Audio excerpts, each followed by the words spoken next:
Reader's letters. Oh, no! Have you ever had an embarrassing experience? Who hasn't? Last week, we asked our readers to tell us about their embarrassing experiences. We received hundreds of letters. Here is a selection. A smart teacher. My most embarrassing experience happened when I had just finished college. I had just started teaching at a high school in Denver. One morning, my alarm clock didn't go off. I had forgotten to set it. I woke up at 8 o'clock, and school started at 8:30. Quickly, I washed, shaved, dressed, jumped in my car, and drove to school. When I got there, classes had already started. I didn't go to the office or the teacher's room, but went straight into my first period class. After 2 or 3 minutes, the students started laughing, and I couldn't understand why. Suddenly, I looked down and understood. I had put on one black shoe and one brown shoe. Stanley Morris, Boulder, Colorado. Hand in hand. The most embarrassing experience I've ever had happened 2 years ago. My wife and I had driven into New York to do some shopping. The streets were very crowded, and we were holding hands. Suddenly, my wife saw a dress she liked in a store window and stopped. I started looking at some radios in the next window. After a minute or two, I reached for my wife's hand. There was a loud scream, and a woman slapped my face. I hadn't taken my wife's hand. I had taken the hand of a complete stranger. Gary Hall, Paramus, New Jersey. A parking problem. My husband and I had decided to buy a new house, and I'd made an appointment to see our bank manager. I'd never met him before, and I was a little nervous.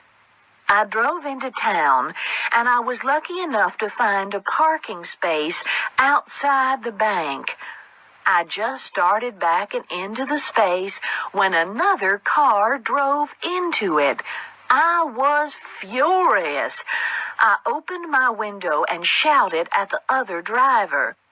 He ignored me and walked away. It took me 20 minutes to find another space.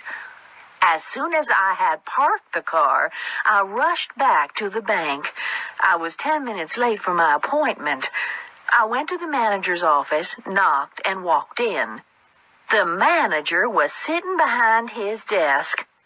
He was the man who had taken my parking space. Margaret Larcade, San Antonio, Texas.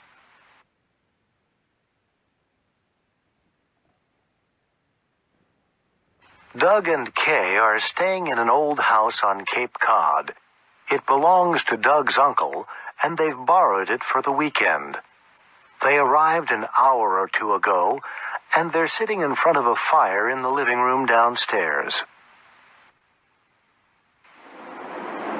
Oh, Doug, this house is fantastic. I love old houses. There's a ghost here, you know. Doug, don't be silly. Are you trying to scare me?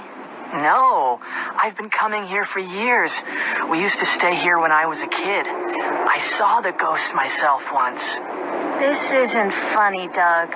And I don't believe in ghosts. You don't? Well, I do.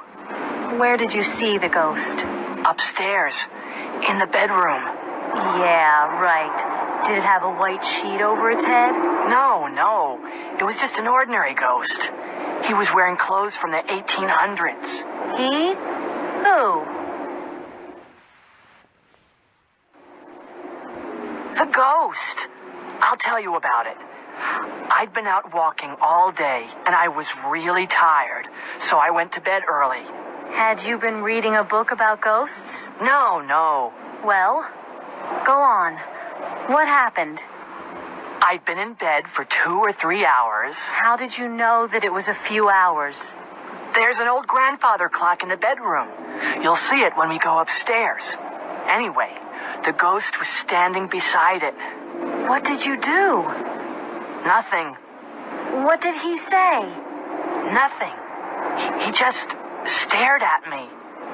How did he get into the room? Hadn't you locked the door? Yes, I had. And the window, too. It was a cold, foggy night like tonight. Was there a fireplace? Yes, but it was too small for a man to get down. Anyway, there'd been a fire.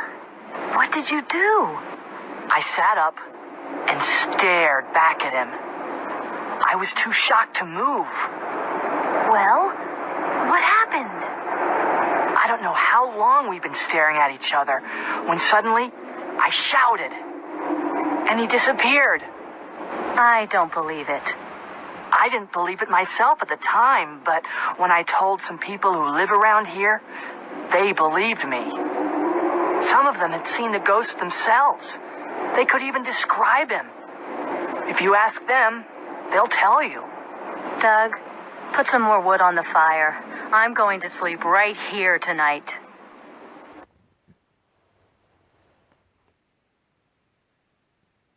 In a record store. Excuse me. I'm trying to find Rat Run Rat by Please Be Funky. It's their latest single. Oh, right. It's number 9 this week. CD or cassette? CD. It's right here. Thanks. And do you have the new album by Titanium yet? Heavy Metal Murder? Oh, sure, we have that. It's great. You'll love it. Oh, it's not for me. It's for my grandmother. It's a birthday present.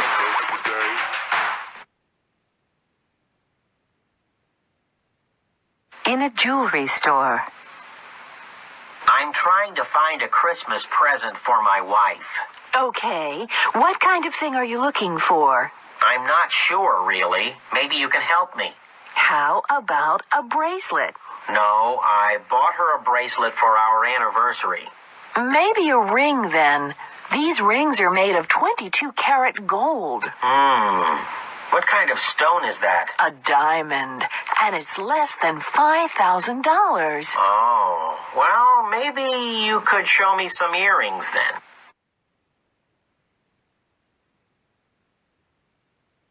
In a toy store. Do you need any assistance, ma'am? Thank you. Yes, I'm looking for a toy for my nephew. Okay. How old is he? He'll be 9 on Saturday. What about a skateboard? No, I don't want him to hurt himself. How about a drum set? I don't think so. His father will be upset if I buy him one of those.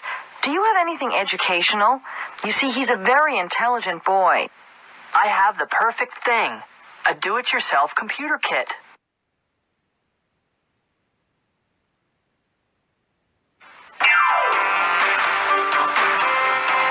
Good evening. I'm Jesse Carson. Welcome to Double Your Cash. Our first contestant tonight is Dawn Sikorsky from Lincoln, Nebraska. How are you doing, Dawn? I'm doing fine, Jesse. What do you do, Dawn? I'm a librarian. And were you born in Lincoln? No, I wasn't. I was born in Omaha. Okay. Now the first question is for $100. Are you ready? Sure. Where are Ferrari cars made? Are they made in Spain? Are they made in France? Or are they made in Italy? That's easy. Italy. Correct. That's great, Dawn. Okay, Dawn. You can take the $100 right now, or you can have another question and double your cash. I'll take another question. Okay. This is for $200. When was Martin Luther King Jr. murdered? Was it in 1963, 1965, or 1968? He was murdered in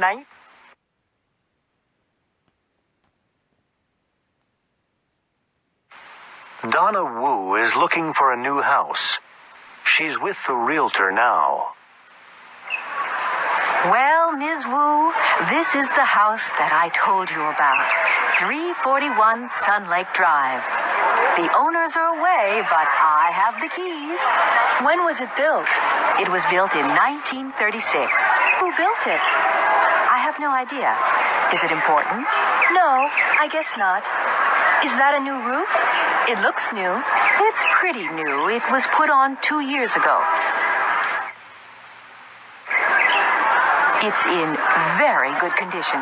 The previous owner was a builder. I'm worried about the electrical wiring. Has it been rewired?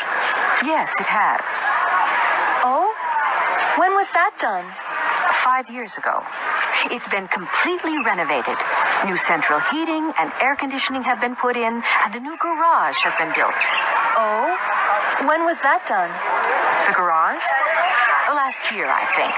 It's a very solid house. It's built of brick with a tiled roof. I have a little boy in elementary school. Does a school bus pass by here? Yes, right here on Sun Lake Drive. The children are picked up at 8 o'clock and they're brought home by 3:30. It's really not expensive.